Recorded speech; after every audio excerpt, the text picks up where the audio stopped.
Jean, I'd love to tell you what we have in mind for Sophia Circles. You and I have been talking, and we are so inspired by the work you've done with Circles for all these decades, really now. And when your book, The Millionth Circle, came out, you were with us, well, just afterwards, leading retreats here at Sophia Institute. So we've been really deeply inspired, informed, and engaged by the work you've been doing. The synchronicity of my having an intuitive guidance that Sophia Circles at Sophia Institute wanted to be informed was matched by the synchronicity of women saying to me, I'd like to meet like-hearted, like-minded women from my city. And what I realized when they would say that to me is, well, we're meeting those women because other women from your cities are coming to us. And I'd say that. And then what they'd say to me is, well, I don't know other women in my city who have the same sort of resonance with this kind of work that I have with it. And I'd love to meet them. I'd love to study with them. I'd love to be in circle with them. In fact, I'd like to have them be allies of support so that we can hold one another to our spiritual creative edges, both in our life and in our work. And at the heart of Circles, I know that you teach or lead or have convened, seated, circles that hold the sacred at the center.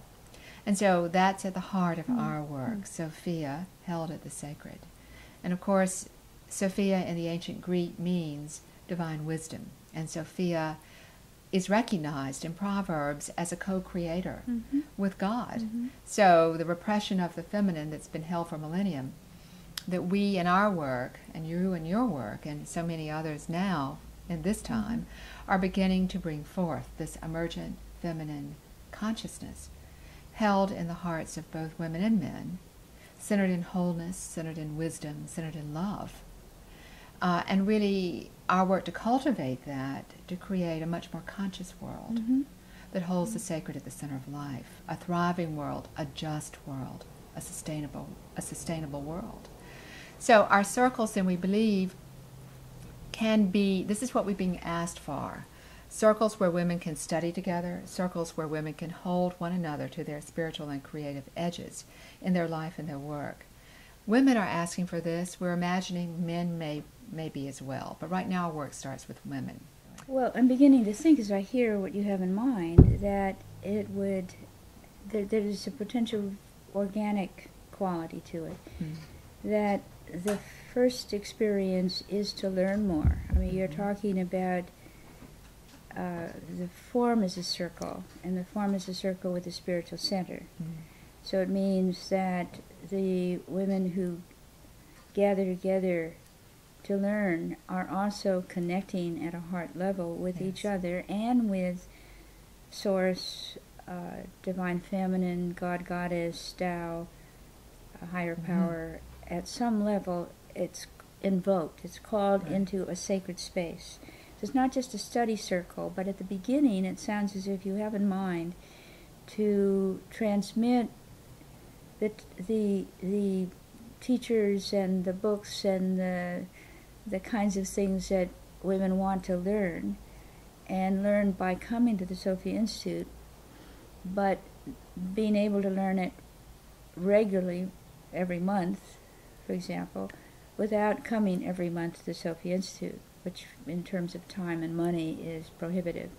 But to come from time to time to the Institute, but to meet monthly, is what I gather is at least, say, the beginning of the study part. Now, I think that it would morph or shift from that, which is also a beginning place, into circles that might not have content as the major reason for getting together, where each individual woman speaks from her heart about what is going on in her life that's informed by a lot of what she's learned, but to support her to bring forth into the world what she dreams she can.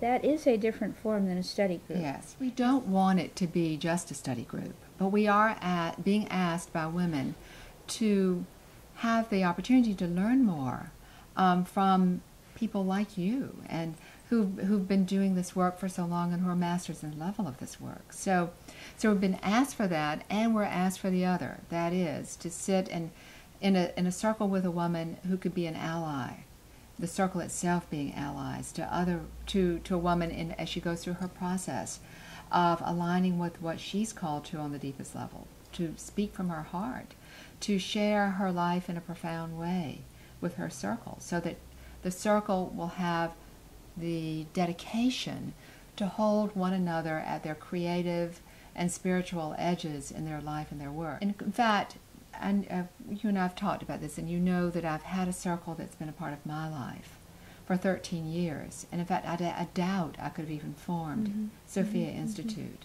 without the work of my circle being in support of my keen calling to leave my career to create Sophia Institute. Once I recognized that as an alignment of my heart and my destiny, and my purpose, perhaps even for coming, into being born in this time in the world, I really needed my allies, my circle, to support that, because me alone as a woman trying to do it would seem almost too much. But when my allies, my circle, could see that with me, and they could choose to be in support of it too, that empowered me in an extraordinary way that helped me make all the other decisions I needed to make to actually, commit to actualizing this. So I feel now the guidance I'm getting is that more and more women want to participate in circles in that way. They want to do several things. They want to learn together, so there is a study component. But they want to do more than that. It's not just a study group. They could do that themselves and alone. And in fact, circles may choose, with the content we can provide them that they're asking for, to study alone and to come together out of what they've learned and then do this other work where the deep listening is happening, where the commitment to supporting one another in their lives and in their work, out of aligning with what one's called to on the deepest levels, out of a wisdom. Well, you're describing your circle, as is true of so many women's circles. It's like an incubation space, or a womb space in which the idea of what you could do or what you could manifest in the world is supported as it grows. And then when the woman goes out into the world to do whatever it is she's called to do, she knows that the circle is behind her with envisioning that she can do it, with offering suggestions possibly if they have them, but also to, if requested, pray for her ability to have the courage, to have the synchronicities, to find that the dream is going to be given form. And I think that small women's groups, yours 4 is a small group. I think my experience with groups in my own group, which I've been in for a couple of decades now, is that 6 is where we are now and have been for at least a decade. It turns out to be the best size for this particular group. Women kind of find out what works for them, and it's made up of not just numbers but individuals. It is. Resonant women who really know that they want to share in this deepest, confidential, profound way. There does have to be that resonant capacity, I think. So we're in the we're really imagining this, and we're asking for feedback from women who wish to be a part of this, and we're getting really extraordinary feedback. And we are prepared, excited, committed to doing this in a way that can make a difference in a woman's life and can make a difference ultimately in the world. So we imagine that we'll start in a certain way, and imagine too that will morph and change. And that was the experience I had in my own circle. Right.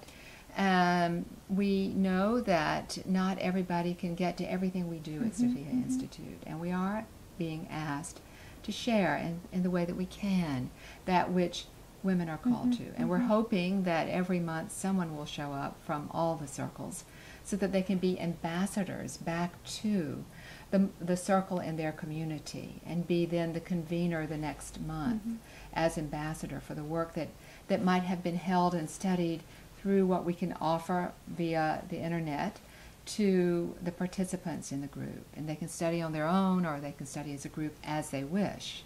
But the heart of the work in the circle is the deep sharing, is the capacity to hold one another at their creative and spiritual edges in their life and in their work.